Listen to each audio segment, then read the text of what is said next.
Isipin ang isang malaking syudad na bawat gabi ay puno ng sigawan, rumaragasang mga motorsiklo, at ang mga anino ng mga snatchers na naghahari sa kalye.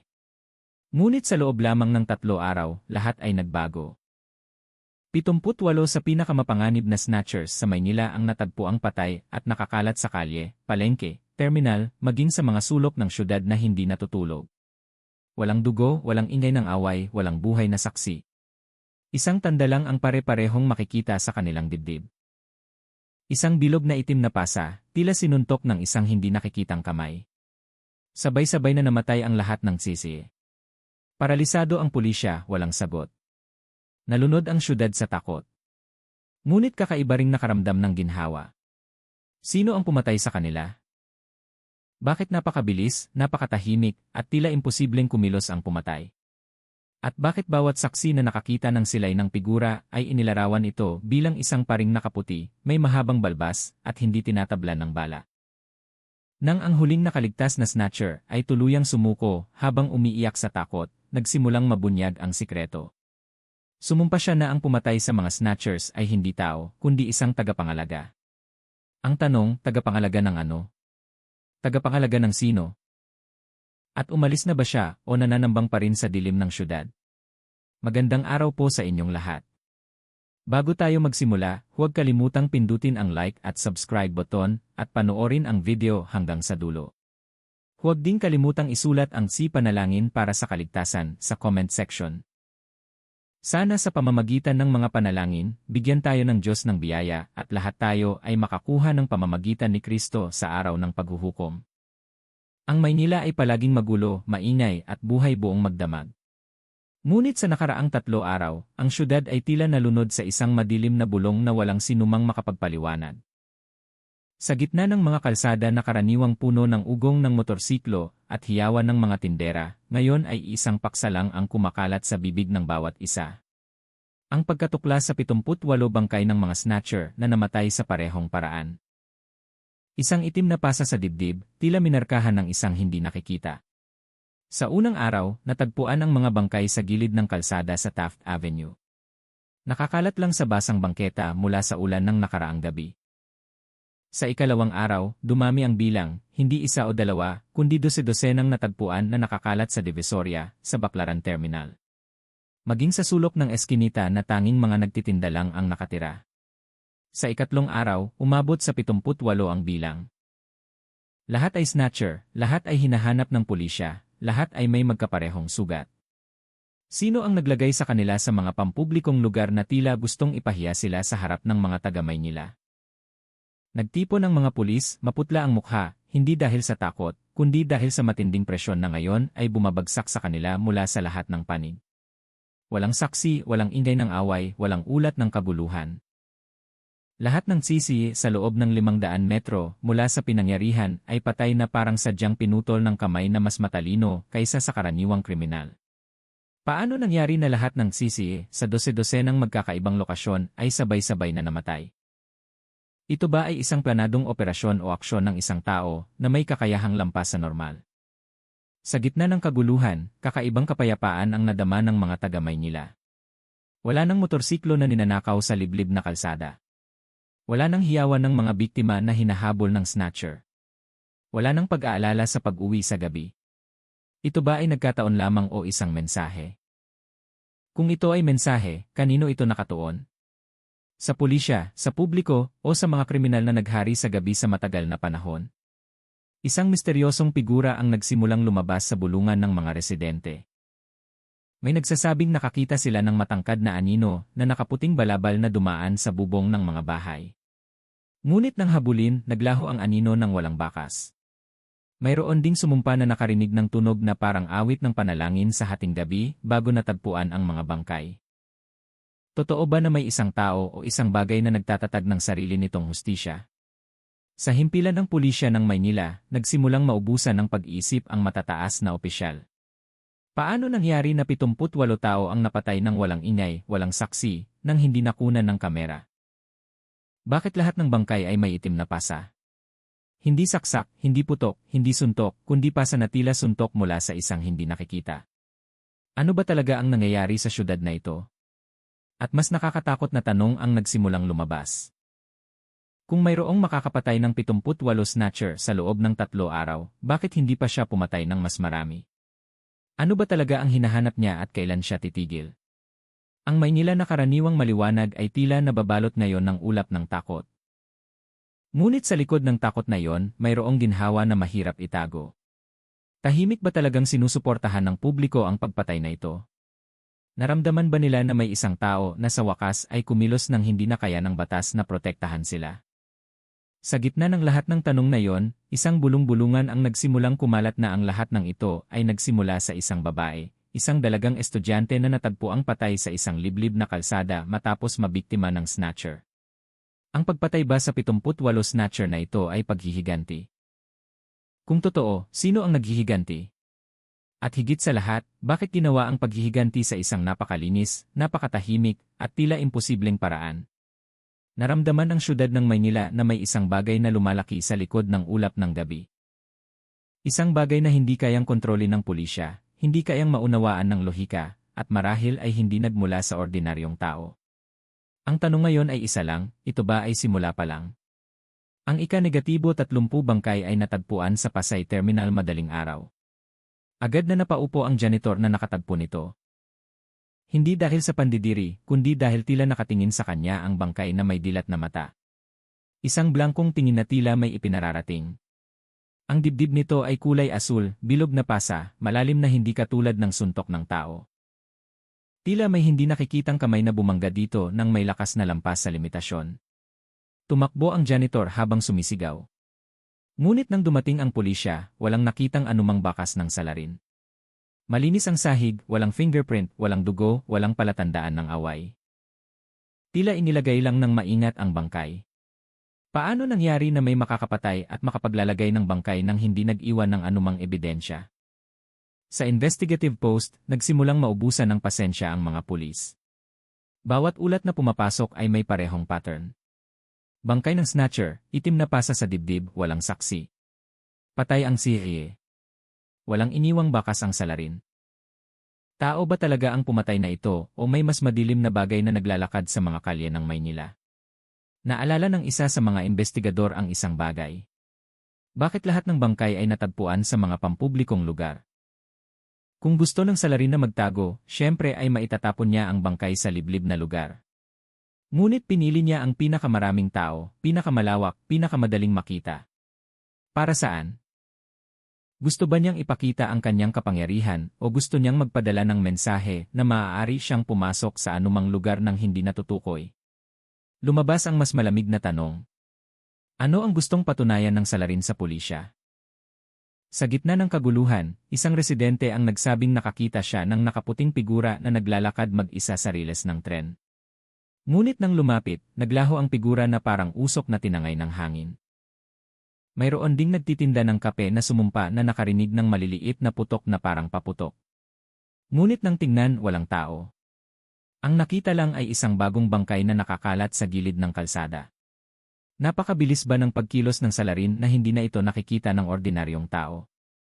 Lalong lumalala ang bulungan ng isang tindera sa palengke ang nagsabing nakakita siya ng anino na dumaan sa pagitan ng mga saradong tindahan. Ang anino ay parang isang lalaking may mahabang balbas, nakaputing balabal, matikas ang katawan, malamig ang aura na parang gabing walang buwan. Ngunit nang lapitan, naglaho ang anino. Guni-guni lang ba yon? O may isang tao ba talagang nangangaso sa mga snatcher na parang leon na nangangaso ng biktima? Nagsimulang maghinala ang pulisya sa pagkakasangkot ng isang partikular na grupo. Marahil ay isang vigilante network, marahil ay isang organisasyon, marahil ay isang gang na naghihiganti. Ngunit walang palatandaan ng pagkilos ng grupo. Lahat ng pag-atake ay tila ginawa ng isang kamay, isang salarin, isang tagapagpatupad. Ngunit, sino ang taong makakapatay ng 12 ng snatcher nang walang ingay, walang saksi, nang walang nakikitang armas? Nang matagpuan ang ika-52 bangkay, doon palang nabunyag ang isang nakakatakot na pattern. Lahat ng snatcher na namatay ay sangkot sa parehong kaso ng pagnanakaw sa isang dalagang estudyante na namatay 2 linggo na ang nakakaraan. Nagulat ang pulisya. Alam ba ng salarin kung sino ang lahat ng sangkot sa pagnanakaw na yon? Paano niya nakalap ang datos ng napakabilis? At bakit niya hinabol ang mga ito isa-isa ng walang palya? Nang imbestigahan ang pamilya ng estudyante, nabunyag na ang kanyang ama ay ang may-ari ng pinakamalaking seminaryo sa Luzon. Isang iginagalang, kinatatakutan, at tahimik na kilalang may koneksyon sa mga malalaking pari sa iba't ibang rehiyon. Posible ba na may isang tao na kumilos upang ipaghiganti ang pari?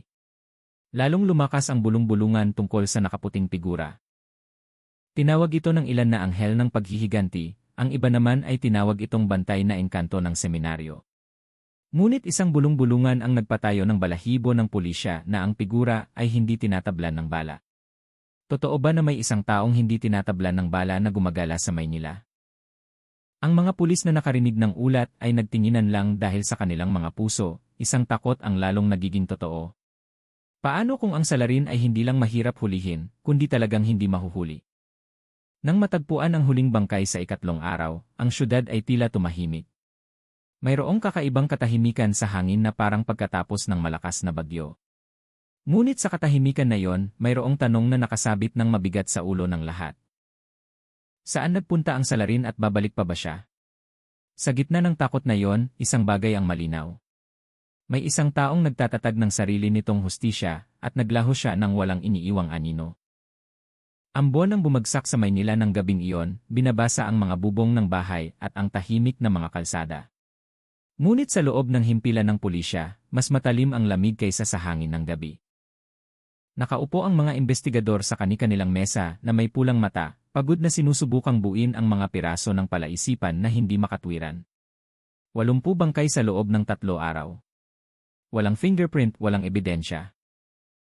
Patay ang sisiye at kumakalat ang bulong-bulungan tungkol sa nakaputing figura na hindi tinatablan ng bala na parang ulap na bumabalot sa buong syudad.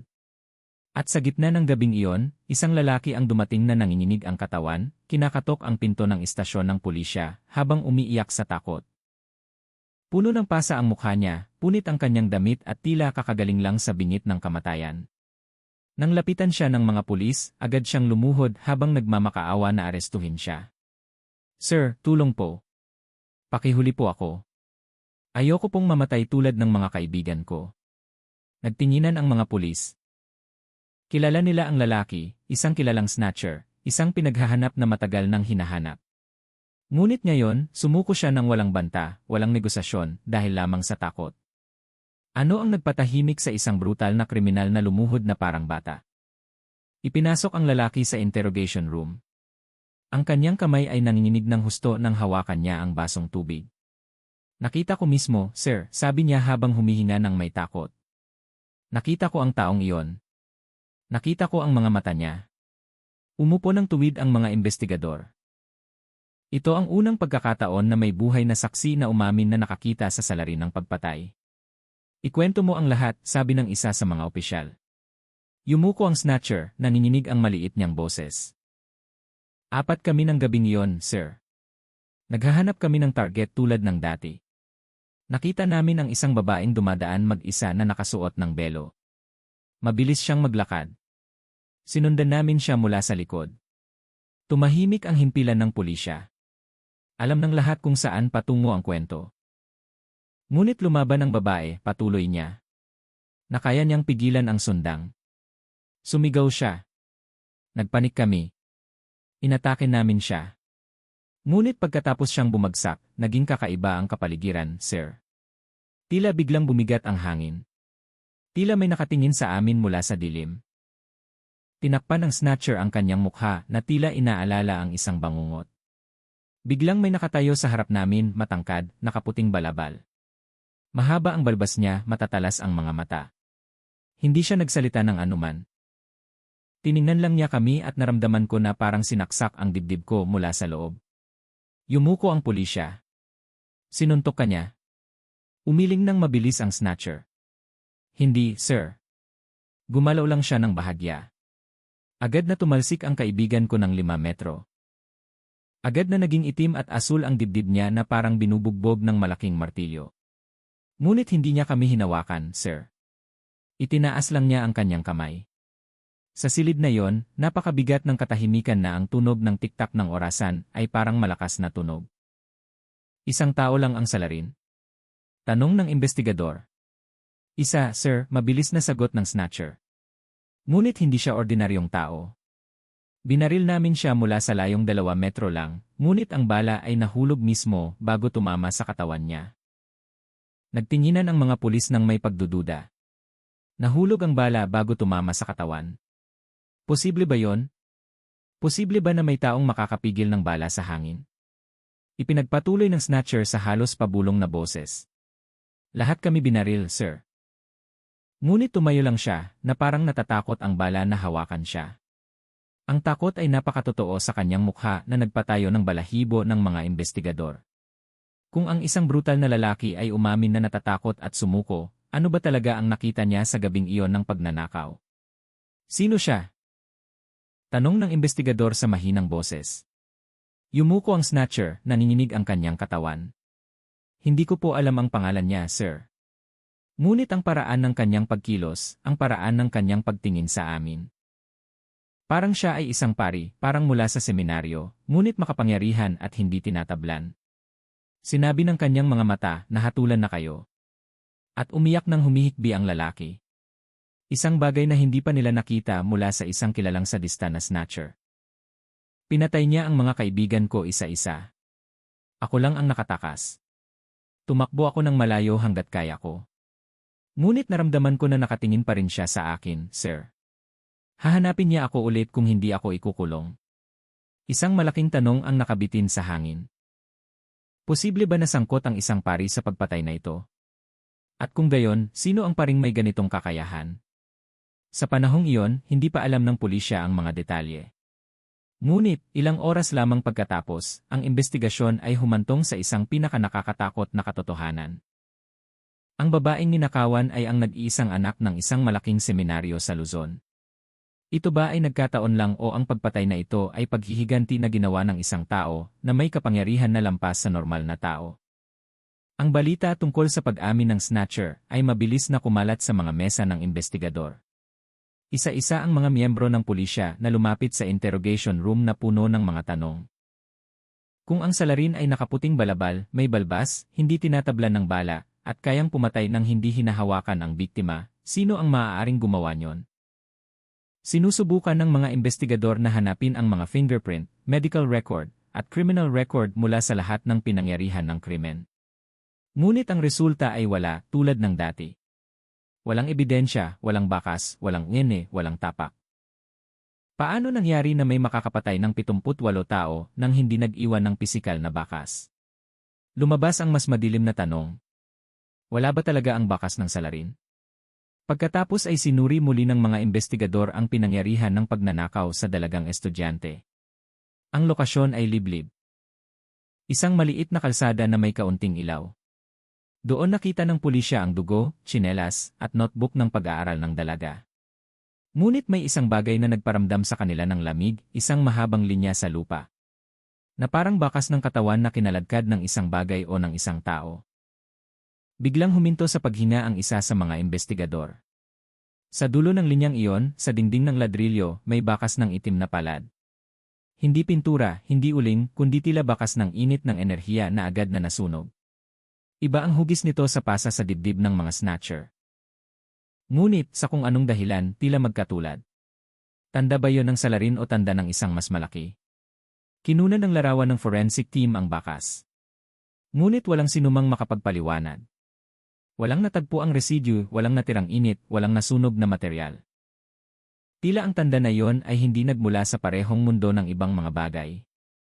Samantala, nagsimulang suriin ng pulisya ang seminaryo kung saan nag-aaral ang dalaga. Ang seminaryo na kilalang mahigpit, disiplinado, at pinamumunuan ng isang pari na iginagalang ng buong Luzon. Ngunit nang hilingin ng pulisya na makipagkita sa pari, ang sagot na kanilang natanggap ay nagpatayo ng balahibo. Nasa retreat po ang pari. Nagkulong siya upang magdasal, hindi maaaring gambalain ng sinuman. Ngunit naramdaman ng investigador na mayroong higit pa sa isang retreat. Mayroong isang malaking sikreto na itinatago mula sa labas ng mundo.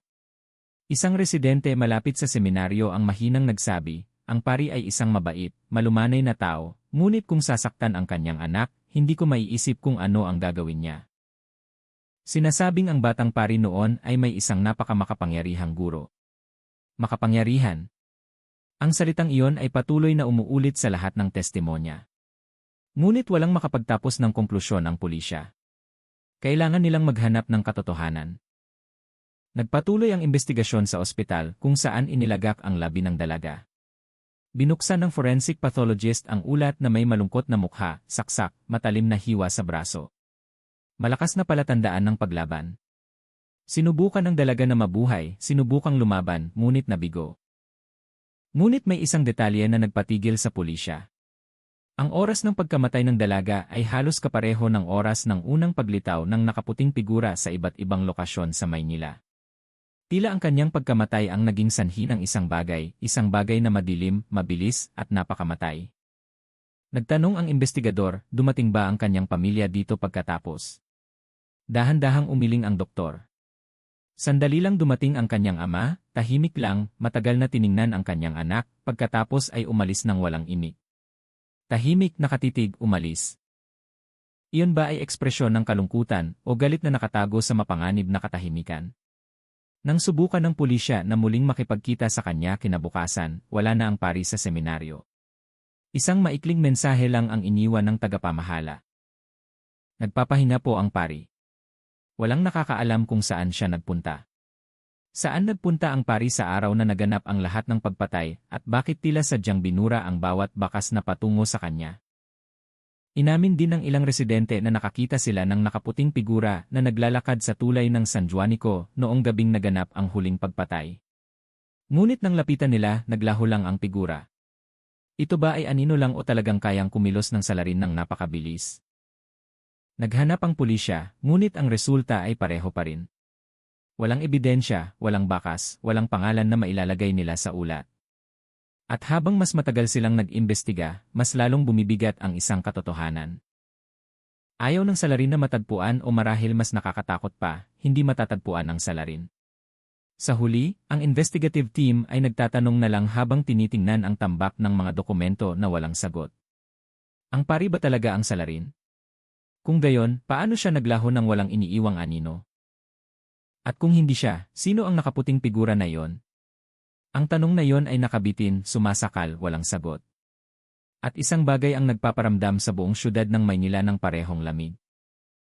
Kung ang figura ay kayang maglaho ng walang bakas, nangangahulugan din ito na maaari siyang bumalik anumang oras. Nang umaga na yon, ang Maynila ay tila isang syudad na sinusubukang magkunwari na normal.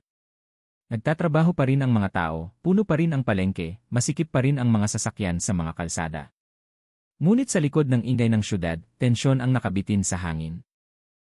Alam ng lahat na ang Maynila ay nagiging entablado ng isang kwento na hindi makatwiran. Isang kwento na maging ang pulisya ay hindi kayang ipaliwanag. Sa silid ng investigasyon ng himpilan ng pulisya, nakalatag ang malaking mapa ng Maynila sa mesa. Ang mga pulang karayom ay nagmamarka ng mga lokasyon kung saan natagpuan ang 78 bangkay ng mga snatcher. Ngunit nang mapansin ng isa sa mga investigador ang pattern, napahinto siya sa paghinga. Ang mga karayom ay bumubuo ng isang malaking bilog na nakapalibot sa Maynila mula sa iba't ibang direksyon. Ano ang ibig sabihin nito? Tanong ng isang opisyal. Umiling ang investigador. Hindi ito nagkataon. Ang mga lokasyon na ito ay bumubuo ng parang perimeter. Perimeter para saan? Tanong ng isa pang investigador. Ang tanong ay nakabitin ng walang sagot. Ngunit isang bagay ang malinaw, ang pagpatay na ito ay hindi lang basta paghihiganti. Mayroong pattern, mayroong ritmo, mayroong katalinuhan, at marahil ay isang nakatagong mensahe habang sinusubukan nilang basahin muli ang ulat ng pag-amin ng snatcher na sumuko. Isang detalye ang muling gumulo sa isip. Alam ng salarin ang lahat ng miyembro ng grupo ng snatcher na nagnakaw sa dalaga. Paano nakalap ng isang tao ang kanilang pangalan at lokasyon sa loob lamang ng ilang oras? Sinubukan ng pulisya na hanapin ang CCTV footage sa paligid ng seminaryo kung saan nag-aaral ang dalaga. Ngunit ang resulta ay pareho. Lahat ng kamera ay patay sa parehong oras. Tila isang utos ang nagpahinto sa lahat ng sabay-sabay. Paano kayang patayin ng isang tao ang dose-dosenang kamera nang hindi hinahawakan ang mga device nito? Sinubukan din ng police team na subaybayan ang data ng network. May natagpuan silang hindi makatwiran. Ilang minuto bago maganap ang unang pagpatay, ang buong network ng CCA ay nagkaroon ng misteryosong pagtaas ng interference. Ngunit hindi ordinaryong interference. Ang pattern ay masyadong stable, masyadong pino, na parang may nag-hack ng sistema sa paraan na hindi pa nila nakita dati. Ang salarin ba ay hindi lang malakas sa pisikal, kundi mayroon ding kakayahang pang-teknolohiya na lampas sa normal. Sa karagdagang investigasyon, sinubukan ng pulisya na puntahan ang bahay ng isa sa mga snatcher na natagpuang patay. Sinabi ng mga kapitbahay na gabing bago ang kanyang kamatayan, nakarinig sila ng tunog na parang awit ng banal na kasulatan mula sa labas ng bahay. Hindi malakas na tunog, kundi parang bulong na umaalingaw-ngaw sa hangin. Nang kumpirmahin ng pulisya ang oras ng insidente, narinig ang tunog ilang segundo lang bago natagpuan ang biktima na patay na may itim na pasa sa dibdib. Nagbikas ba ng kung ano ang salarin bago matake? Panalangin ba yon o isang sumpa? Samantala, lalong lumalakas ang bulungan. May nagsasabing ang nakaputing figura ay kayang lumakad sa dingding. May umamin na nakakita sa kanya na lumulutang sa ibabaw ng puno, kumikilos nang hindi lumalapat sa lupa. Mayroon ding sumumpa na nakakita sa salarin na lumipat ng lugar sa isang iglap na parang hangin na nagpapakatao. Ngunit walang anumang ebidensya na makapagpapatunay o makapagpapabulaan sa lahat ng iyon. Sa kabilang banda, umabot sa rurok ang pagkabahala ng pulisya nang ipakita ng ulat mula sa field na walang biktima na may bakas ng pisikal na pag-atake maliban sa itim na pasa sa dibdib. Walang bali ng buto, walang saksak, walang bakas ng pagkasakal. Tila ang mga internal organ ng biktima ay sinira mula sa labas ng walang anumang kagamitan. Posible ba yun sa tao? Sinubukan ng forensic team na tapusin ang sanhi ng kamatayan. Ngunit anuman ang medikal na pamamaraan na kanilang ginamit, ang resulta ay pareho pa rin. Matinding enerhiya na suntok mula sa malapit. Ngunit ano ang matinding enerhiya? Walang sagot. Walang makatwirang teorya ng siyensya. Habang lumilipas ang panahon, lalong nagiging kumbinsido ang pulisya na may hinahabol sila na hindi karaniwang kriminal, isang bagay na sa kung anong paraan ay binubura ang bakas nito sa totoong mundo. Ang pinakanakakatakot na tanong ay nagsimulang umalinggaw sa isip ng mga investigador. Paano mahuhuli ang isang tao na hindi nag-iwan ng bakas? At kung may kayang burahin ang sarili niyang bakas, hindi ba ibig sabihin ay kaya rin niyang burahin ang sinumang sumusubok na habulin siya? Maging ang isa sa mga opisyal ay bumulong, kung patuloy nating hahabulin ang figura na iyon, sigurado ba tayo na hindi tayo ang susunod na biktima? Ang mga salitang iyon ay nagpatigil sa buong silid. Isang bagay ngayon ang malinaw, ang pagpatay na ito ay hindi lang basta krimen, ito ay isang mensahe. At may isang tao, anuman iyon, ang nagpapakita na kaya niyang gawin ang isang bagay na hindi kayang gawin ng sinuman. At pinipili niya kung sino ang dapat mabuhay at sino ang dapat mamatay. Lalong lumalalim ang investigasyon, ngunit lalong lumalayo ang sagot. Hanggang sa isang gabi bago magmadaling araw, isang ulat ang dumating mula sa isang residente sa Tambaksari. Maikli ang ulat, ngunit ang nilalaman nito ay nagpatahimik sa buong istasyon ng pulisya. May nakaputing figura na nakatayo sa ibabaw ng simboryo ng moske. Tahimik lang, hindi gumagalaw, mabilis na kumilos ang pulisya. Nang dumating sila sa lokasyon, madilim pa ang kalangitan. Tanging mga malabong ilaw lang ng kalye ang nagpapaliwanag. Dose-dose ng residente na ang nakatayo sa kalsada na nakatingin sa simboryo ng moske na maputla ang mukha. Nandoon po siya kanina, sir, sabi ng isa sa mga residente habang itinuturo. Nang makita ko, nakatayo lang siya, ngunit bigla na lang siyang nawala. Sinindihan ng pulisya ang simboryo ng moske gamit ang flashlight. Wala roon. Walang anino, walang nakaputing figura. Ngunit mayroong kakaibang hangin na parang lamig ng enerhiya na kakalabas lang sa hangin. Minamanmanan ba ng salarin ang pulisya? Habang sinusubukan ng pulisya na pakalmahin ang mga residente, nagsimulang umalingaw ang azan ng madaling araw mula sa moske na iyon. Ngunit sa gitna ng awit, biglang nanginginig ang boses ng muazzin nang makita ang isang bagay, isang puting anino na mabilis na gumalaw sa harap ng moske. Agad na humabol ang pulisya. Lumundag sila sa bakod, dumaan sa likod ng moske, sinuyod ang mga makikitid na eskinita. Ngunit sa pagkakataong ito, mayroong kakaiba. Natagpuan nila ang isang piraso ng puting tela na nakasabit sa dulo ng bubong. Sa wakas ay may pisikal na ebidensya ng suriin ang tela. Ang resulta ng laboratorio ay nagpahirap sa paghinga ng lahat ng matataas na pulis. Hindi ordinaryong tela ang telang iyon. Napakatanda ng mga hibla nito, mas matanda pa kaysa sa modernong tao. Na parang tradisyonal na tela na gawa sa sinaunang pamamaraan. Ngunit hindi iyon ang nakakagulat. Sa hibla ng tela ay natagpuan ang mga hindi kilalang particle. Hindi alikabok, hindi lupa, hindi metal. Isang bagay na hindi kayang matukoy ng modernong mikroskopyo. Ang forensic expert ay nakapagsabi lang, ang telang ito ay hindi nagmula sa material na alam natin. Hindi alam kung saan o kung anong panahon. Posible ba na ang figura ng salarin ay nagmula sa nakaraan o ang figura ay hindi tao, kundi isang bagay na kahawig ng tao? Sa gitna ng pagkalito na yon, sa wakas ay nagpasya ang pulisya na puntahan muli ang seminaryo ng ama ng biktima. Ngunit nang dumating sila, nagbago ang kapaligiran ng seminaryo. Lahat ng mga estudyante ay nagkulong sa kanilang mga silid. Ayaw magsalita ng marami ang tagapamahala ng seminaryo, sinabi lang na ang kanilang pari ay nasa isang malayong paglalakbay para sa panalangin. Malayo saan? Tanong ng pulisya. Hindi po namin alam, mahinang sagot ng tagapamahala. Umalis ang pari mag-isa pagkatapos ng libing. Walang nakakaalam ng kanyang patutunguhan. Nang sinubukan ng pulisya na pumasok sa silid ng pari, nakita nila ang isang silid na halos walang laman. Isang larawan lang ng pari kasama ang kanyang anak ang nakasabit sa dingding. Ngunit may isang bagay na nagpatayo ng balahibo ng pulisya. Punit ang larawan sa bahagi ng dibdib ng pari. Na parang may humila dito ng may matinding emosyon. Kinukuha ba ng pari ang kanyang sarili mula sa mundo o may kumuha ba ng larawan na yon at dinala? Lalong lumalakas ang hinala na ang pari o isang taong naugnay sa kanya ang salarin sa pagpatay sa 78 snatcher. Ngunit wala pa ring ebidensya, walang saksi na makapagpapatunay sa pagkakakilanlan ng salarin. Maging ang nakaligtas na snatcher ay nakapagsabi lang, hindi ko po nakita ng malinaw ang mukha niya, sir. Nakita ko lang ang tingin ng kanyang mga mata. Ang tingin ng isang taong nawalan ng lahat. Kung totoo na ang pari o isang tao mula sa seminaryo, paano siya naging hindi tinatablan ng bala? Paano siya nakakilos ng napakabilis at paano siya nakakapatay ng hindi humahawak? Ang tanong na iyon ay nagpatawag sa pulisya na pag-isipan ang huling posibilidad, ang posibilidad na ang salarin ay hindi nagtatago. Ngunit sadyang ayaw matagpuan dahil hindi pa tapos ang kanyang gawain. Nang sumapit ang madaling araw, ang manipis na liwanag ay nagpaliwanag sa syudad. Nakatayo pa rin ang pulisya sa harapan ng moske na may parehong pakiramdam. Lumalapit ang salarin. Lalong nagiging matapang ang salarin at gumagala pa rin ang salarin sa Maynila.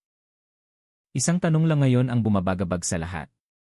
Kung kaya niyang pumatay ng 78 tao sa loob ng 3 araw, sino ang susunod niyang target? Pumasok ang Maynila sa ika-4 na gabi simula nang magsimula ang pagpatay.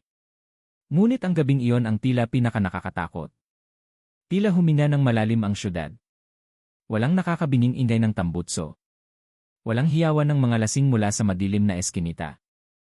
Maging ang mga nagtitinda ay nagsara ng mas maaga kaysa sa dati. Ang lahat ay tila nakaramdam na may isang bagay na kumikilos sa likod ng kadiliman, isang bagay na mas mapanganib kaysa sa mga snatcher na nagkalat ng takot sa mahabang panahon. Nagpadala ng karagdagang tauhan ang pulisya sa halos lahat ng sulok ng syudad. Ngunit ano ang halaga ng dami ng pulisya kung hindi man lang nila kayang hulihin ang anino ng salarin? Ano ang silbi ng patrol kung ang tagapagpatupad ay kayang kumilos ng mas mabilis kaysa sa paningin? Paano mahuhuli ang isang tao na kayang patayin ang sisi sa isang tapak lang? Sa tactical post, isang investigador ang nagkokonekta ng mga huling punto ng paglitaw ng nakaputing figura. Nagsimulang lumabas ng mas malinaw ang pattern, ngunit lalong naging nakakalito. Kumikilos siya ng pabilog, bulong ng investigador, na parang umiikot sa syudad, ngunit hindi kailanman pumapasok sa gitna. Bakit umiikot? Ano ang hinahanap niya? Tanong ng isang opisyal. Ang tanong ay bumaba na parang kutsilyo na sumaksak sa katahimikan. Ano ang motibo ng paggalaw na yon? Nagbabantay ba siya ng isang bagay o isang tao? Hindi pa natatagpuan ang sagot. Pumasok ang ulat sa radyo. Isang residente ang nagsabing nakakita siya ng puting anino na dumaan sa bubong ng mga tindahan ng SA City, Manila. Agad na kumilos ang police team. Ngunit nang dumating sila, wala roon. Walang tapak, walang natirang tela, walang palatandaan ng buhay na nilalang doon. Ngunit naramdaman ng isa sa mga pulis ang isang kakaiba. Tumayo siya at tiningnan ang hangin na dahan-dahang humihip mula sa direksyon ng bubong. Tila mayroong lamig na hindi dapat naroroon sa gabi ng malaking syudad. Tila may nakatayo roon ilang segundo bago sila dumating. Alam niya siguro na darating tayo bago pa tayo umalis, bulong ng isang pulis. Kung totoo na kayang basahin ng salarin ang galaw ng pulisya, nangangahulugan ba yon na minamanmanan niya sila mula sa malayo o mas nakakatakot pa? Nandoon ba siya sa parehong lugar ngunit hindi nakikita? Sa kabilang panig ng syudad, isang bagong ulat ang natanggap. Isang matandang lalaki ang nakakita ng nakaputing figura na naglalakad sa gitna ng Rocas Boulevard ng dahan-dahan ngunit may katiyakan. Muling mabilis na kumilos ang pulisya at muli nilang natagpuan ang kalsada na walang tao. Ngunit isang teenager na nakatira malapit sa lokasyon ang tumakbo patungo sa pulisya na maputla ang mukha. Sir, nakita ko kanina nang lumabas ako ng bahay, nandoon siya sa gitna ng kalsada, ngunit nang kumurap ako, nawala siya. Tutupo, sir. Nawala siya na parang usok. Naglaho sa isang kurap lang. Posible ba na ang isang tao ay kayang kumilos ng napakabilis? Lahat ng ulat na iyon ay nagpaunawa sa pulisya ng isang nakakatakot na bagay. Ang salarin ay hindi lang basta nangangaso sa mga snatcher. Umiikot siya sa syudad, nagbabantay, nagmamanman, tila sinisiguro na mananatili ang Maynila sa linyang kanyang nilikha. Hindi linya ng seguridad, hindi linya ng kaguluhan, kundi linya ng paghihiganti. Ngunit paghihiganti kanino? Sa gitna ng pagkalito na iyon, isang tawag ang pumasok mula sa forensic room. Ang boses ng doktor ay tila kinakabahan, isang bagay na bihirang mangyari. May bago po kaming natagpuan, sabi niya, sa huling bangkay na dumating, ang pasa ay hindi lang itim, may pattern. Pattern na tila may 3 daliri, ngunit hindi tulad ng kamay ng tao. 3 daliri. Kung hindi kamay ng tao, kamay ng ano yon? At bakit lumabas lang ang pattern na yon sa ika-78 bangkay? Sadyang nag-iwan ba ng pahiwatig ang salarin o mayroong nagbago sa kanya? Habang mas maraming pahiwatig ang lumalabas, mas nagiging malinaw ang isang bagay, ang salarin ay hindi na lang basta nangangaso. Ipinapakita niya ang kanyang sarili o mas tumpak, ipinapakita niya na kaya niyang naroroon kahit saan, anumang oras, at walang sinumang makakapigil sa kanya. Ang tanong ngayon ay nakabitin, naghihintay ba siya ng isang tao na lumabas mula sa pinagtataguan o naghihintay siya na magkamali ang pulisya o mas nakakatakot pa? Naghihintay ba siya na lumabas ang susunod na biktima? Nang gumagapang ang gabi hanggang madaling araw, lalong napuno ng pagkabahala ang police outpost. Lahat ng pahiwatig ay patungo sa isang punto. Ang salarin ay kasalukuyang gumagalaw patungo sa sentro ng syudad. Ngunit para saan? Gusto ba niyang isara ang bilog o gusto niyang magpakita ng isang mas malaking bagay? 2:17 ng madaling araw. Isang ulat ang pumasok mula sa isang gwardiya ng lumang gusali malapit sa Manila City Hall. Ang kanyang boses ay nanginginig habang nagsasalita sa radyo. Sir, nakita ko siya. Nakatayo siya sa harap ng gusali, tahimik lang. Ngunit naramdaman ko na tila alam niya na nakatingin ako sa kanya. Mabilis na kumilos ang pulisya. Ngunit sa pagkakataong ito, may kakaiba silang naramdaman pagdating sa lokasyon. Mabigat ang hangin. Kumukurap-kurap ang mga ilaw sa kalye na parang may kaguluhan sa kuryente dahil sa presensya ng isang bagay. Tahimik ang lumang gusali, ngunit ang katahimikan na yon ay tila buhay. Dahan-dahang lumakad ang isa sa mga pulis patungo sa pinto ng gusali. Biglang may nahulog mula sa bubong, isang tuyong dahon. Ngunit napakabagal ng pagbagsak nito. Na parang ang oras ay hindi normal ang takbo. May isang bagay sa itaas, bulong ng isang pulis. Ngunit nang sinindihan nila ang bubong gamit ang flashlight, wala roon. Ngunit sa susunod na segundo, narinig ng lahat ang tunog na iyon, ang tunog ng dahan-dahang tapak na parang may naglalakad sa bubong. Ngunit ang tunog na iyon ay hindi nagmula sa direksyon ng kanilang flashlight. Nagtinginan ang mga pulis, ngunit mabilis na lumipat ang tunog, umikot na parang tapak na umiikot sa kanila mula sa iba't ibang sulok. Tila naglalaro ang salarin o sinusubukan sila. Niloloko niya tayo, bulong ng isang pulis na maputla ang mukha. Ang malaking tanong ay patuloy na bumabagabag kung ang salarin ay kayang kumilos ng napakabilis. Nang hindi man lang nakikita, paano mahuhuli ng pulisya ang salarin? Biglang napatingin ang isa sa mga pulis sa gusali ng City Hall sa kabilang kalsada. At doon niya nakita, isang puting anino na nakatayo sa balkonahe ng ikalawang palapag, may mahabang balabal. Matikas ang katawan, hindi nakikita ang mukha. Ang anino ay hindi gumagalaw, hindi humihinga, hindi nagre-react sa flashlight na nakatutok sa kanya. Ngunit naramdaman ng pulisya na tila nakatingin sa kanila ang mga hindi nakikitang mata. Nang sinubukan nilang lumapit, naglaho lang ang anino. Hindi lumundag, hindi tumakbo, hindi nagtago, naglaho na parang ang kanyang katawan ay natunaw sa hangin. Tao ba siya? Tanong ng isang investigador. Ang tanong ay nakabitin na parang sentensyang kamatayan.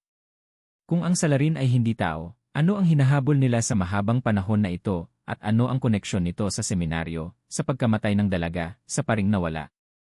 Hindi pa natatagpuan ng mga pulis ang sagot, tumunog muli ang radyo. Ang boses ng operator ay tila kinakabahan. Bagong ulat, isang kilalang tao sa Nigel ang natagpuang nawalan ng malay sa kalsada. Sinasabi na nakita niya ang nakaputing figura na nagbigkas ng isang pangungusap bago naglaho. Tumahimik ang lahat ng pulis. Ano ang pangungusap? Tanong ng isang opisyal. Lumunok ang operator bago sumagot. Ang pangungusap ay isa pa. Isa pa. Ano ang ibig sabihin nito? Kakapatay lang ba ng salarin ng isa pang tao o may binibilang siya?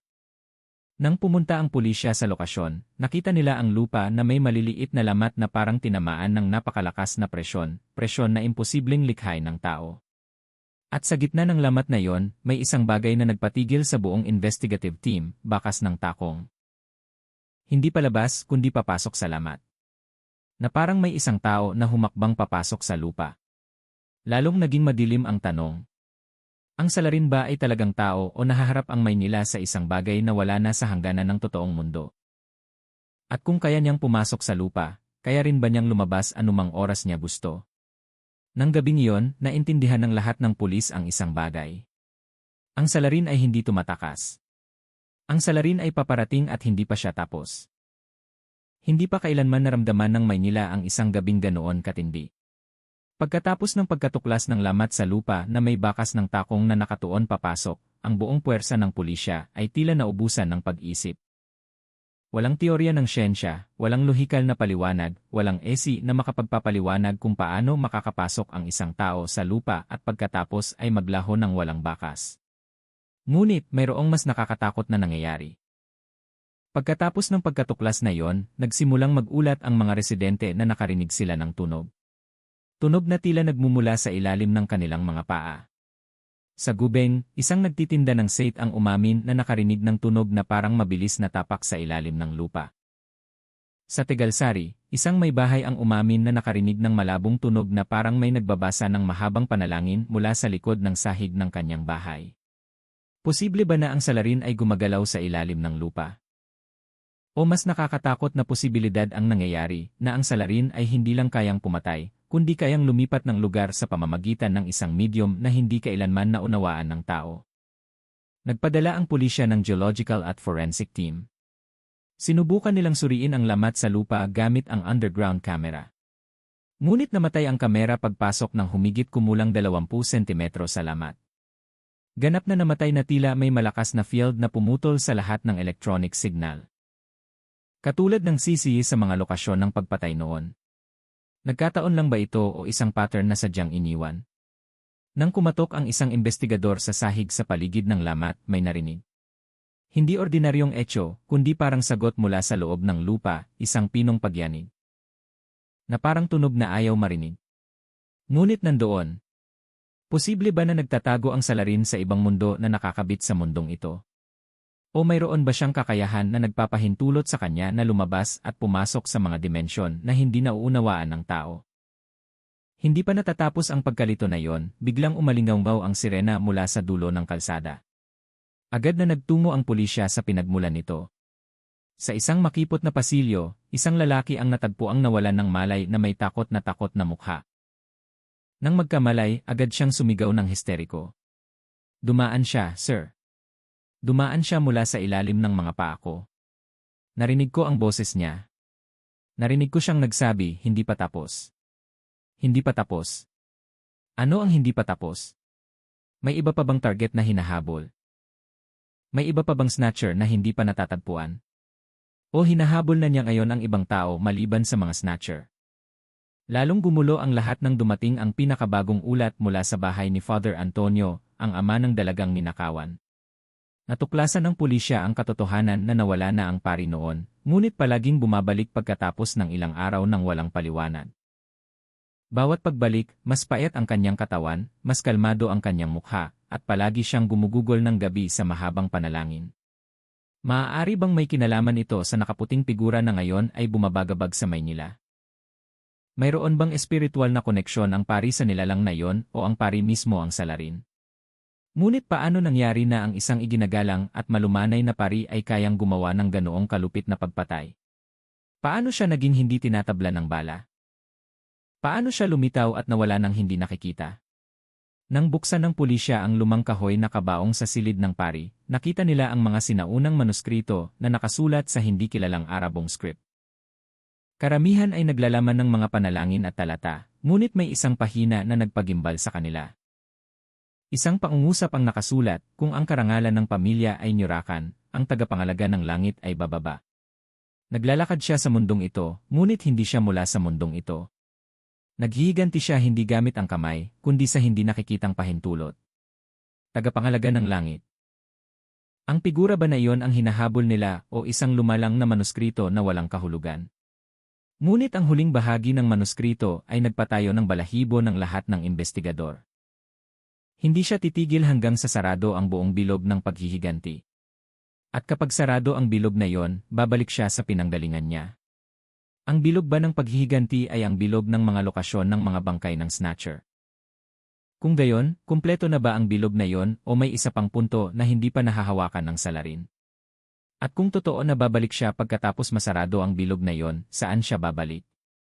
Nasa bingit na ba siya ng pag-uwi o nagsisimula pa lang ang kanyang paglalakbay ng paghihiganti? Nang umaga na iyon, bumalik ang pulisya sa seminaryo upang suriin pa. Ang bahay ng pari ay tila mas tahimik ngayon kaysa noon. Walang aktibidad, walang tunog ng mga estudyanteng nagbabasa, walang bukas na pinto. Ang seminaryo ay parang isang walang laman na gusali na iniwan ng lahat ng residente nito. Ngunit sinabi ng mga ulat mula sa mga kalapit na residente ang kabaligtaran, nakakita sila ng puting liwanag na nagmumula sa silid ng pari sa hating gabi. Mayroon ding nakarinig ng tunog ng tapak ng isang tao na umiikot sa bakuran ng seminaryo. Samantalang wala namang nakatira doon simula nang mawala ang pari. Pumasok ang pulisya sa silid na iyon nang may buong pag-ingat. Lahat ng bintana ay saradong-sarado. Walang hangin na pumapasok. Ngunit ang manipis na kortina sa bintana ay tila kumakaway na parang may bagong dumaan sa silid na iyon. Nang buksan ng isa sa mga investigador ang lumang aparador sa sulok ng silid, nagulat sila sa kung ano ang nandoon, isang puting balabal na katulad ng mga katangian ng salarin. Ngunit hindi ordinaryong balabal ang balabal na iyon. Hindi ito malinis na puti, kundi parang liwanag na nag-freeze. Nang hawakan, malamig ang balabal. Ngunit, hindi lamig ng tela, lamig na parang humahawak ng anino. Hindi ito ordinaryong tela, bulong ng isang forensic expert. Siyempre hindi, sagot ng isa pang investigador. Ang tanong, pag-aari ba ito ng pari o ng isang mas malaki kaysa roon? Sa ilalim ng balabal, may natagpuan ng pulisya na mas nakakagulat. Larawan ng pari kasama ang kanyang anak. Ngunit sa bahagi ng mukha ng pari ay may pinong gasgas na bilog ang hugis. Isang bilog na napakapareho ng pattern ng karayom sa mga lokasyon ng mga bangkay ng snatcher. Ginawa ba ang mga gasgas na iyon bago o pagkatapos ng pagpatay? At kung iyon ay ginawa ng pari, bakit niya minarkahan ang kanyang sarili? Nang itinaas ng investigador ang larawan, biglang nanginginig ng mahina ang sahig ng silid. Napakapino ng pagyanig. Na parang may tapak na naglalakad mula sa ilalim ng sahig patungo sa labasan. Agad na humabol ang pulisya. Ngunit nang buksan nila ang pinto ng silid, walang tao sa labas ng pasilyo. Tanging malamig na hangin lang ang dumaloy sa kanila. Ngunit biglang napahinto ang isa sa mga pulis. Hinawakan niya ang kanyang dibdib sa parehong posisyon ng itim na pasa sa mga snatcher. Walang sugat, walang sakit, ngunit may presyon. Presyon na parang may humahawak sa dibdib mula sa loob. Nararamdaman niyo ba yon? Bulong niya, tumango ang ilang pulis. Nararamdaman nila ang parehong bagay. Tila may nakatayo malapit sa kanila. Isang tao na hindi nakikita. Nandito siya, bulong ng isang investigador. Ngunit bakit hindi niya kami inatake?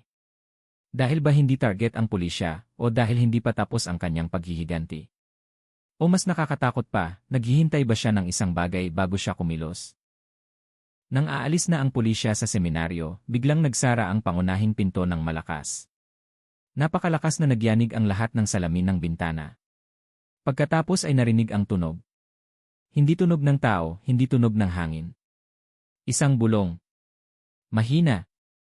Ngunit malinaw, may isa pa. May isa pang natitira. Isa ano? Isang snatcher, isang paghihiganti, isang punto ng bilog ng paghihiganti o isang tao na ang sentro ng lahat ng trahedyang ito. Nang sinubukan ng pulisya na sa pilitang buksan ang pinto, muling narinig ang bulong. Mas malapit, mas malamig, mas nagbabanta. Pagkatapos niyan, aalis na ako. Saan pupunta? Saan babalik? Totoo ba na siya ang tagapangalaga ng langit tulad ng nakasulat sa manuskrito o siya ay anino lang ng paghihiganti na bumuhay sa kanyang sarili? Ang tanong na iyon ay bumabagabag sa lahat ng miyembro ng pulisya nang sa wakas ay bumukas ang pinto at lumabas sila sa seminaryo nang humihinga ng husto. Ngunit isang bagay ngayon ang malinaw, hindi pa tapos ang salarin at kapag siya ay tapos na, ang Maynila ay marahil hindi na magiging pareho. Simula nang marinig ang bulong na may isa pa sa seminaryo, ang buong syudad ng Maynila ay muling nasa isang tensyon na hindi maipaliwanag. Pinahigpit ng pulisya ang lahat ng pagbabantay, lalo na sa mga dating snatcher na buhay pa. Ngunit sino ba talaga ang natitira? Isang snatcher ba na nakatakas mula sa pagpatay o isang mas mahalagang tao na mas naugnay sa trahedya ng pagnanakaw sa dalaga? Sa silid ng investigador, nakadisplay ang isang malaking board na may mga larawan ng mga snatcher. Lahat ay patay na maliban sa isa. Isang pangalan na hindi nila napansin sa mahabang panahon. Manny Killing Santos. Ang snatcher na kilalang pinakamatalino at pinakamahirap hulihin. Hindi siya lumabas sa listahan ng mga biktima, hindi nakatala bilang salarin sa pagnanakaw sa dalaga. Ngunit, sinasabi ng bulong-bulungan na siya ang utak ng grupo. Siya ang pumili ng target, siya ang nag-ayos ng pamamahagi ng kita, at siya rin ang nagpasya kung sino ang maaaring sumama sa operasyon ng gabing iyon. Posible ba na siya ang tinutukoy na natitira? Ngunit, kung totoo iyon, bakit hindi pa siya hinahabol ng salarin? Nagtatago ba si Manny sa isang lugar na hindi kayang abutin ng ordinaryong tao o protektado ba siya ng isang bagay? Sinubaybayan ng pulisya ang huling address ni Manny. Ang bahay ay abandonado, ngunit may kakaiba. Puno ng bilog na guhit ang mga dingding. Napakapareho ng pattern ng bilog sa mga lokasyon ng pagpatay sa snatcher. Tila alam na ni Manny ang pattern na yon sa mahabang panahon. Sinusubukan ba niyang hulaan ang galaw ng naghihiganti o may direkta ba siyang koneksyon sa nakaputing figura na yon? Sa sahig ng bahay na yon, may natagpuan ng pulisya na isang lukot na papel na may mabilis na sulat. Darating siya. Alam kong hinahanap niya ako, ngunit hindi siya tao. Nakita ko siya. Nangyari iyon ng gabing iyon, nakita niya rin ako. Tumakbo ako. Alam kong babalik siya. Kung talagang nakita ni Manny ang salarin ng direkta, bakit hindi siya nagulat? Dahil ba sa takot o dahil alam niya na hindi titigil ang salarin sa paghabol hanggang sa siya mismo ang mapatay? Sinubaybayan ng pulisya ang bawat lugar na may kinalaman kay Manny. Ngunit, huminto ang kanyang baka sa isang lumang bodega malapit sa pier. Walang laman ang bodega, walang palatandaan ng buhay. Ngunit, maalikabok ang sahig na may bilog na pattern na parang may naglalakad ng walang direksyon o naghihintay ng isang bagay. Pagkatapos, bigla mula sa madilim na sulok ng bodega, huminto sa paghinga ang isang investigador. May amoy ng sampagita na hinaluan ng basang lupa.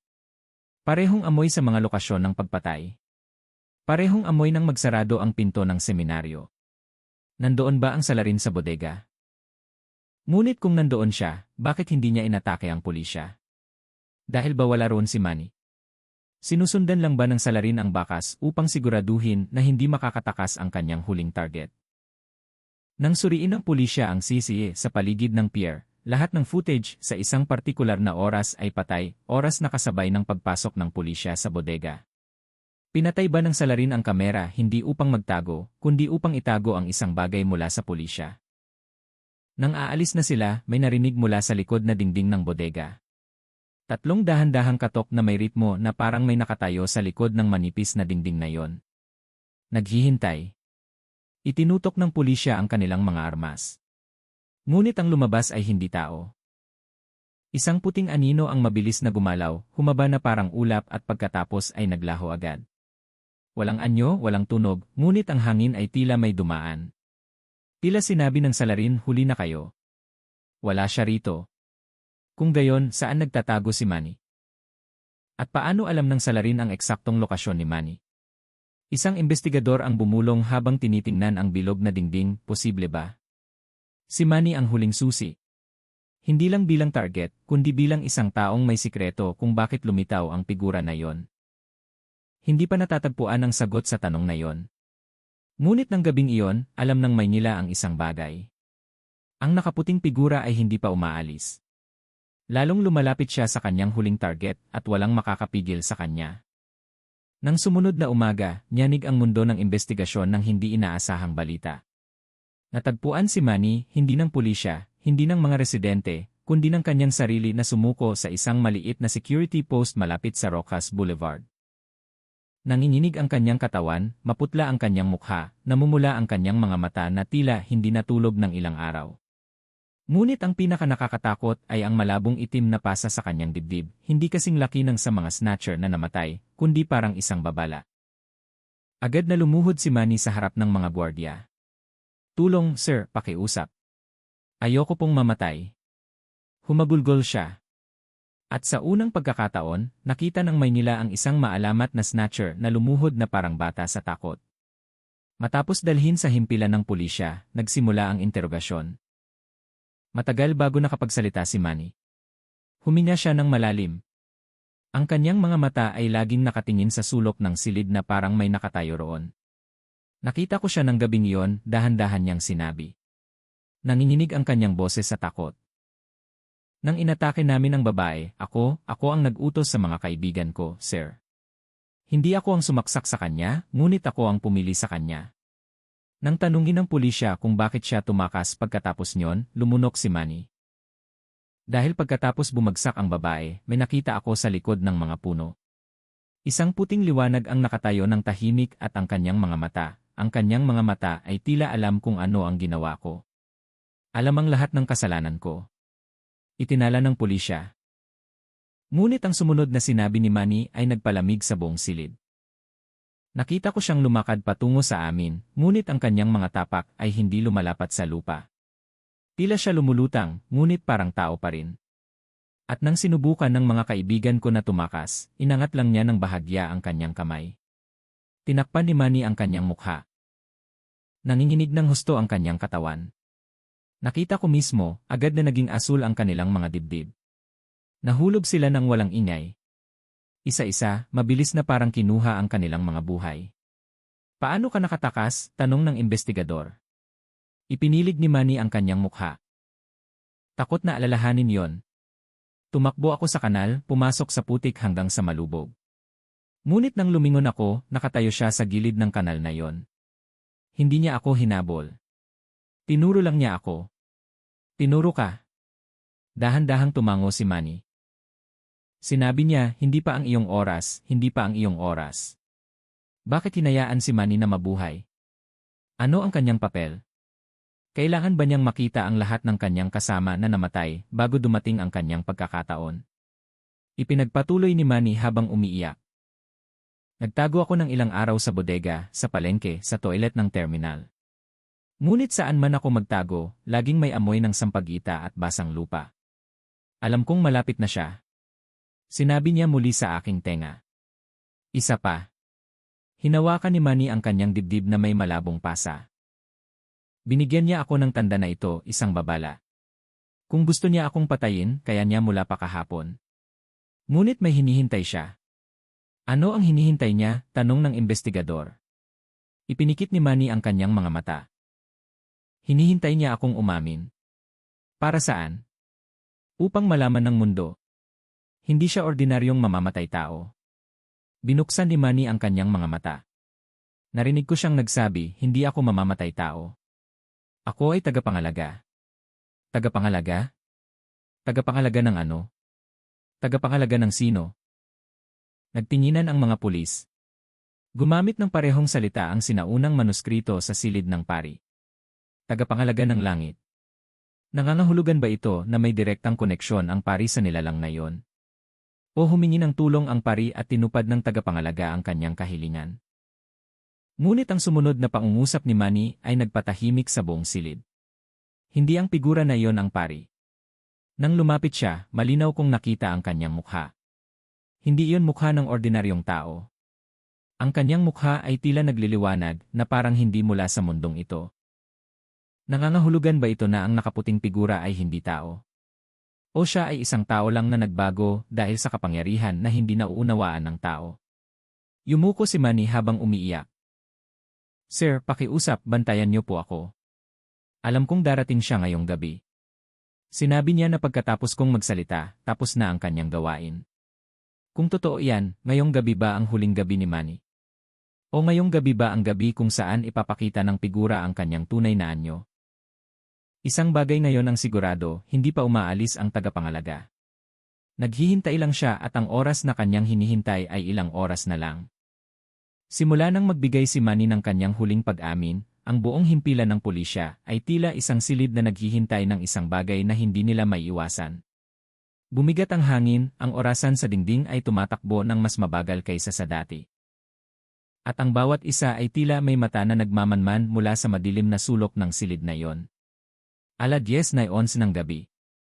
Biglang may malamig na hangin na pumasok sa maliit na siwang ng bintana ng interrogation room. Kahit na saradong-sarado ang bintana, kumurap-kurap ang mga ilaw sa pasilyo na parang may kaguluhan sa kuryente. Ang ilang opisyal ay nagsimulang magpanik. Darating na siya, bulong ni Manny. Napaputla ang kanyang mukha. Malapit na siya, sir. Walang sinumang nagtanong kung sino siya. Alam ng lahat kung sino ang tinutukoy. Ang nakaputing figura na pumatay sa 78 snatcher sa loob ng 3 araw. Ang figura na lumitaw ng walang ingay at naglaho ng walang bakas. Ang figura na ang presensya ay laging sinasabayan ng amoy ng sampagita, basang lupa, at pagpatay ng lahat ng electronic device. At ngayon, ang figura na iyon ay dumating mismo sa istasyon ng pulisya. Ang tanong, ano ang gusto niya? Ibinaba si Manny sa pinakailalim na palapag, sa pinakamalalim na selda.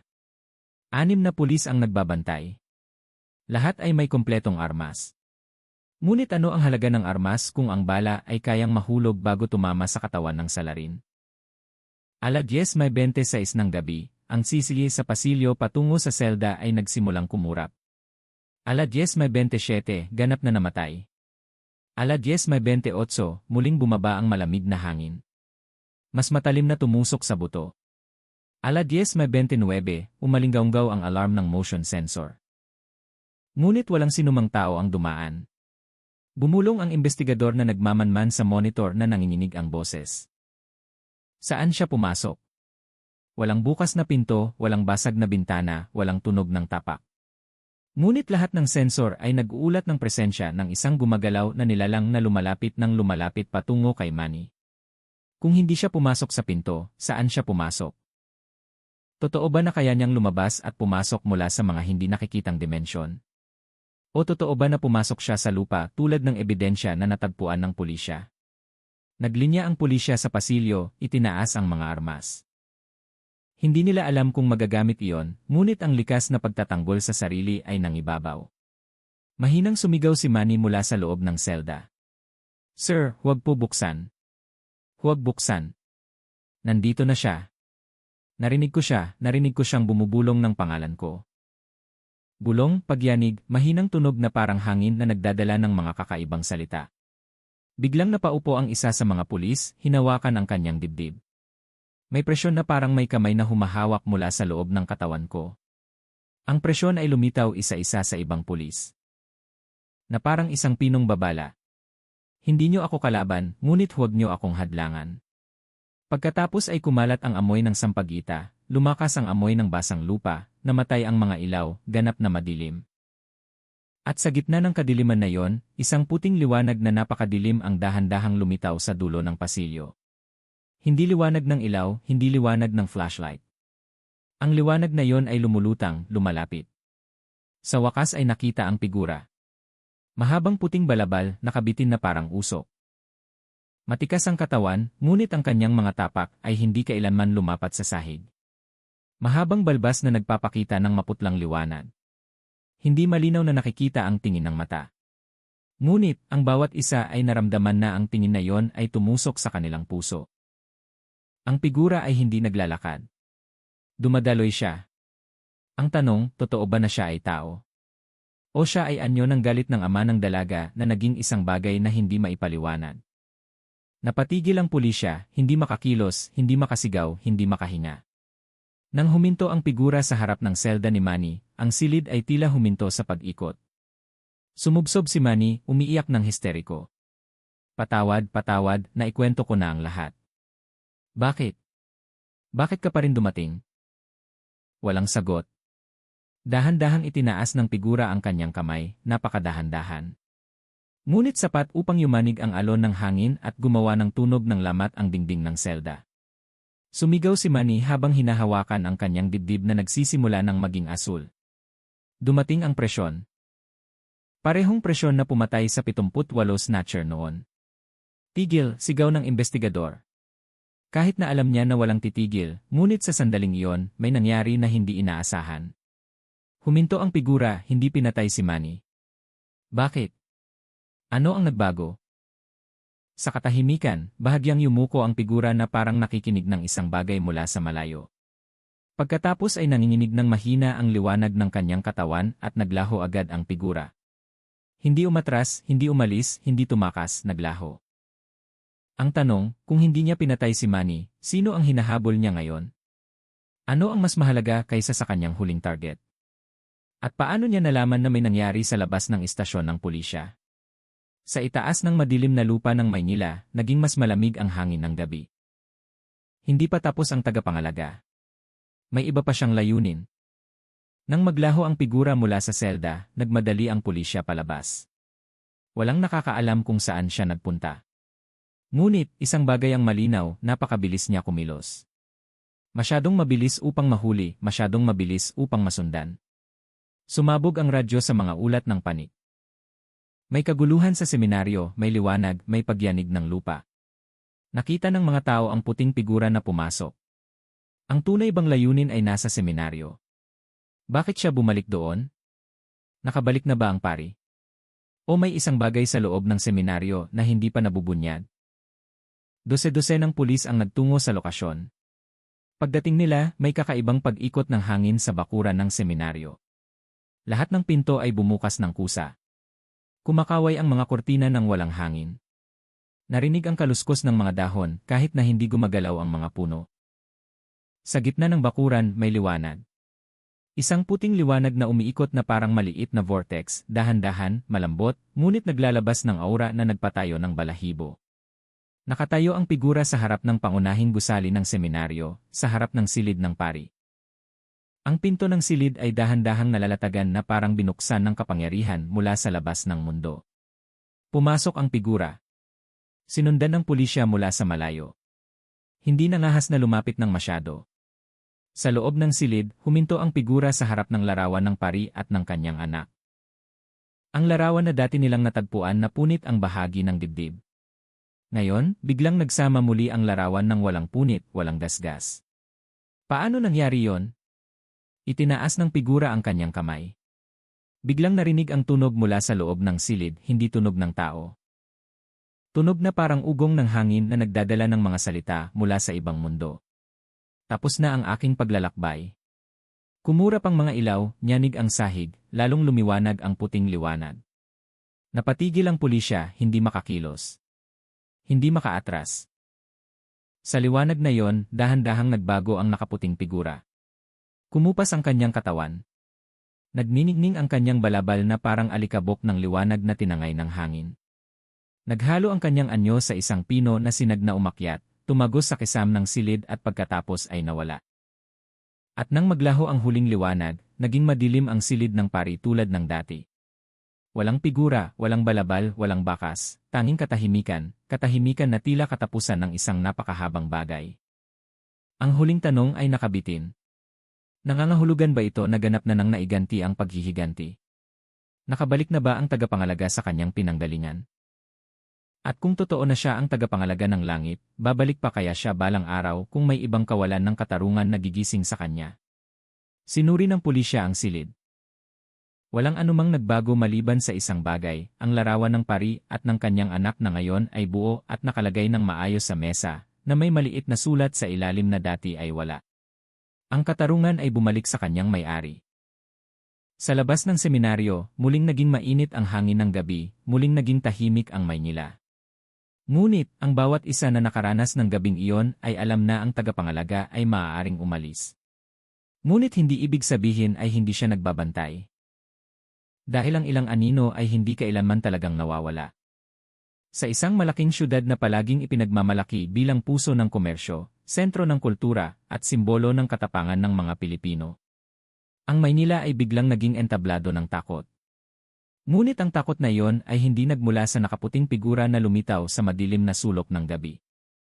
Hindi rin mula sa misteryosong anino na tumagos sa lupa, tumagos sa dingding, at naglaho sa likod ng liwanag. Ang takot na iyon ay nagmula sa mapait na katotohanan na ang tao mismo ang nagpahintulot sa krimen na lumago, bumihag sa buhay ng mga inosenteng tao. Sa likod ng nakakatakot na paghihiganti, may mapait na katotohanan na dapat aminin. Ang bansang ito ay matagal nang nagpahintulot sa madilim na anino na gumapang sa mga kalsada.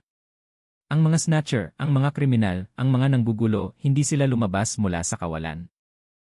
Ipinanganak sila mula sa kahinaan ng batas, mula sa kapabayaan ng lipunan, at mula sa kawalan ng pakialam na ating pinananatili araw-araw. Kapag pinahintulutan ng isang bansa na lumipas lang ang krimen, kapag pinahintulutan nila na magtambak ang kawalan ng katarungan, palaging magkakaroon ng isang punto kung saan bumagsak ang pasensya ng kalikasan at may babangon upang itatag ang balanse na iyon. Ang salaysay na ito ay hindi lang basta kwento tungkol sa pagpatay sa mga snatcher na nagkalat ng takot sa mahabang panahon. Ito ay isang paglalarawan kung paano ang mahinang batas ay makakapukaw ng paglitaw ng katarungan mula sa direksyon na hindi natin kailanman inakala. Kapag wala ang estado, kapag hindi nagkakaisa ang lipunan, kapag pinatatahimik ang boses ng katotohanan ng ingay ng interes, kung gayon ang kapangyarihan, saan man iyon nagmula, ay lilitaw upang punan ang kawalan na iyon. Maging ito ay kapangyarihan ng tao o isang bagay na mas mataas sa tao. Sa syudad ng Maynila, ang paghihiganti ay dumating sa anyo ng tagapangalaga. Isang figura na walang mukha, walang boses, ngunit may mensahe na tumagos. Ang katarungan ay hindi pag-ari ng mga malakas, kundi pag-ari ng mga karapat-dapat tumanggap nito. Ngunit, sa likod ng takot na iyon, mayroong isang malaking paalala na napakahalaga para sa bansang ito. Hindi natin dapat hayaan na lumipat ang katarungan sa mga hindi nakikitang kamay. Ang katarungan ay dapat itatag ng estado, ng batas, ng matatapang na opisyal, at ng mga mamamayan na naniniwala sa halaga ng sangkatauhan at katapangan na siyang pagkakakilanlan ng bansang Pilipinas. Ang katarungan na itinatag ng anino ay mabilis nga, sigurado nga, ngunit laging nag-iwan ng bakas ng takot na kayang sirain ang pundasyon ng lipunan. Ang bansang ito ay nakatayo hindi lang dahil sa dugo ng mga bayani, kundi dahil sa mataas na halaga ng pagtutulungan, katapangan na protektahan ang kapwa, at damdaming nasyonalismo na hindi kailanman nawawala. Hindi tayo dapat maghintay sa nakaputing figura na bumaba mula sa langit at maghiganti sa bawat krimen. Dapat nating itayo ang bansang ito gamit ang sarili nating mga kamay, gamit ang katapangan na minana mula sa mga mandirigma, gamit ang diwa ng makadiyos, makatao, makakalikasan, at makabansa, na nagkakaisa sa iba't ibang karakter para sa isang layunin, seguridad, kapayapaan, at katarungan.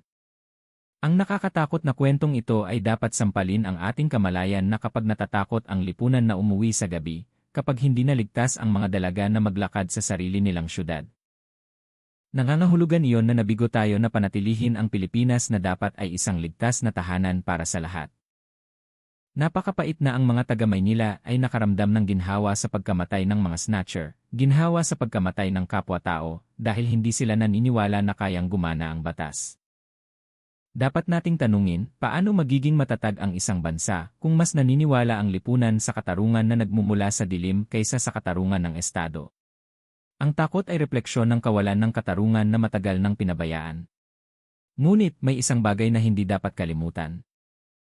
Ang bansang ito ay laging may apoy na hindi mapapatay. Apoy ng katapangan, apoy ng paglaban, apoy ng nasyonalismo na nagliliyab sa loob ng bawat mamamayan na nagmamahal sa kanyang bayan. Kapag lumitaw ang krimen, hindi ang bantay na engkanto ang dapat bumaba, kundi tayo, ang lipunan, ang mga opisyal, ang mga pinuno, ang dapat tumayo at sabihin na ang Pilipinas ay isang lupaing binabantayan ng batas at karangalan, hindi ng anino at takot. Ang salaysay tungkol sa puting tagapangalaga na ito ay hindi lang basta misteryo, hindi lang basta horror. Ito ay isang babala na kung hahayaan natin na maghari ang krimen, balang araw, may isang bagay na papalit sa ating gawain. Isang bagay na marahil ay hindi na ayon sa halaga ng sangkatauhan, hindi nakakakilala ng hangganan ng moralidad at walang awa. Hindi natin gusto na ang katarungan ay nagmumula sa takot. Gusto natin na ang katarungan ay nagmumula sa katapangan, mula sa pagkakaisa, mula sa matatag na batas, mula sa lipunan na hindi tahimik kapag nakikita ang kalupitan. Kung ang kwentong ito ay dapat magbigay ng aral, kung gayon ang mensahe ay ang bansang ito ay magiging ligtas lamang kung ang mga mamamayan nito ay nagkakaisa upang bantayan ang isa't isa. Ang katarungan ay magtatatag lamang kung ang mga opisyal ng Estado ay matapang na ipinatutupad ang batas ng walang pinipili. At ang seguridad ay babalik lamang kung muling maniniwala ang lipunan sa Estado, hindi sa nakakatakot na kapangyarihan. Ngunit may iba pang mas malalim na mensahe. Isang bagay na hindi sinabi ngunit nakatatak sa bawat kabanata ng kwentong ito. Bawat krimen ay makakahanap ng paraan upang mapaghigantihan, maging ito ay sa kamay ng tao o ng isang bagay na mas malaki kaysa sa tao. Kung gusto ng bansang ito na makaiwas sa madilim na katarungan, kung gayon ang bansang ito ay dapat magtatag ng maliwanag na katarungan. Kung gusto ng bansang ito na burahin ang takot, kung gayon ang bansang ito ay dapat magtanim ng katapangan. At kung gusto ng bansang ito na mabuhay ng payapa, kung gayon ang bansang ito ay dapat bumalik sa tunay na halaga ng nasyonalismo, protektahan ang mahihina, parusahan ang mga may kasalanan, at huwag hayaan na lumago ang anumang krimen. Dahil kung tayo ay mabibigo, kung gayon ang mga anino tulad ng puting tagapangalaga ay laging makakahanap ng paraan upang bumalik. Hindi upang protektahan, hindi upang gabayan, kundi upang tapusin ang isang bagay na dapat ay tungkulin natin bilang tao, bilang bansa, at bilang tagapangalaga ng lupang ito. Naranasan ng Maynila ang nakakatakot na mga gabi. Ngunit may pagkakataon ang Pilipinas na matuto mula dito. Ang katarungan ay hindi dapat maghintay, ang seguridad ay hindi dapat ipagpaliban, at ang sangkatauhan ay hindi dapat isakripisyo. Dapat tayong maging tagapangalaga para sa bansang ito, bago pa dumating ang ibang tagapangalaga. Maraming salamat po sa lahat ng nag-like at nag-subscribe. Sana ay pagpalain kayo ng Diyos ng perpektong kalusugan, mahabang buhay na puno ng biyaya, at sagana at walang tigil na biyaya.